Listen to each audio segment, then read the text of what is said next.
One common objection I hear to Christianity is, how can you be so sure that Jesus is the only way, the truth, and the life? You have Muslims, you have Buddhists, Hindus who believe that their way is the truth. And they're really strong in their belief. So how can you be so sure that Jesus is the only way, the truth, and the life? It's a simple answer.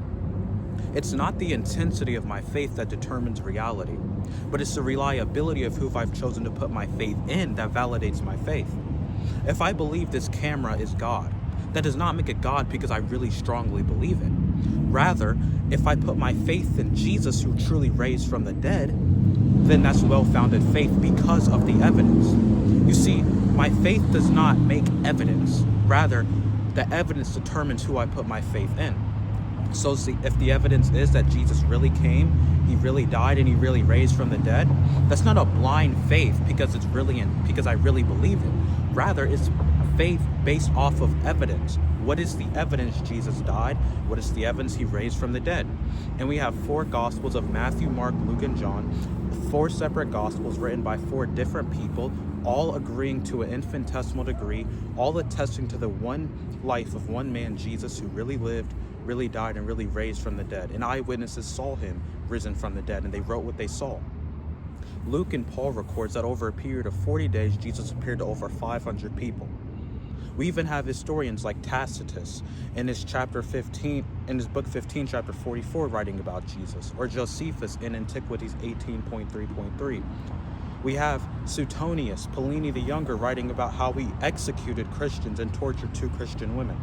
So the idea of Jesus really dying and his followers claiming to see a risen Christ and being willing to die not just for a belief, but dying for what they claim to have seen is clearly historical. So a Christian's faith is not based off of our intensity.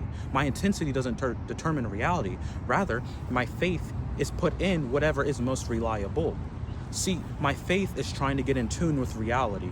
My faith does not create reality. Well, Anthony, how do you know Islam doesn't have any historical truth? How do you know Buddhism doesn't have any historical truth? There is a lot of accuracy in the Quran. There's probably a bit of accuracy in the Bhagavad Gita's of Hinduism. The reason Jesus is so reliable is, first point, he raised from the dead. That's an historical fact. The other issues is, with Muhammad, you have to look at the way he lived, the way he died, the way he treated people, any contradictions, and you will find that in the Quran, there are contradictions to basic history. So you have to look at the evidence. Don't take my word for it. Look at the evidence for yourself. Are there any contradictions with the Quran? Are there any contradictions with the Bhagavad Gita? Are there any contradictions with any religious text? Look at the evidence. And wherever the evidence points, put your faith in the most reliable source of information. I am here saying Jesus Christ, by his death, life, and resurrection, is the most reliable source of information. So where do we go from here? I encourage you to read the Gospels of Matthew, Mark, Luke, and John as historical narrative. How do you know they're historical? First point, literary style. Luke chapter 3 says, in the 15th year of the reign of Tiberius Caesar, when Pontius Pilate was governor of Judea, Herod tetrarch of Galilee, and his brother Philip tetrarch of Iturea and Trachonitis, and Lysanias tetrarch of Albany. During the high priesthood of Annas and Caiaphas, the word of God came to John, son of Zechariah, in the wilderness. Clearly historical narrative. Second point is we have archaeology. We have people like Sergius Paulus, Festus, Felix, Herod Agrippa, King Herod, Herod the Great, Tiberius Caesar, Augustus Caesar, historically verifiable figures. Third point is the miracle of Christianity, Jesus Christ, is historically, objectively real. He is an objectively real person. The only issue is, did he really rise from the dead?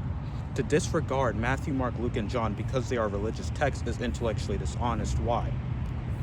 If I compiled all of the evidence for George Washington's existence and I put it in a book called The Washington Book, the Great Book of the Washington Existence, and I asked you, prove to me George Washington without using that book, would that be intellectually honest? No. Why would that not be intellectually honest? Because all of the literal historical evidence is in that book. In a similar way, Matthew, Mark, Luke, and John is the historical evidence that Jesus raised from the dead. Matthew, Mark, Luke, and John is the evidence that Jesus physically resurrected. Matthew, Mark, Luke, and John are 4 separate documents written by 4 separate people, just simply compiled into what we call the New Testament. So in the same way that Washington book wouldn't be disregarded just because it's the Washington book, the New Testament should not be disregarded just because it's called the New Testament or it's religious text. It's simply the historical evidence of the resurrection of Christ compiled into one book. So read Matthew, Mark, Luke, and John as historical narrative and ask yourself, is this reliable? Does this point to Jesus being reliable? Are there any contradictions?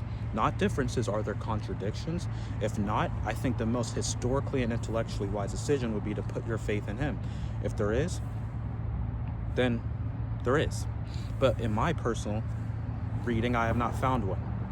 So Matthew, Mark, Luke, and John, read Peter, Paul, James, Jude, and ask yourself, does the evidence point to Jesus really dying, really living, and really rising from the dead?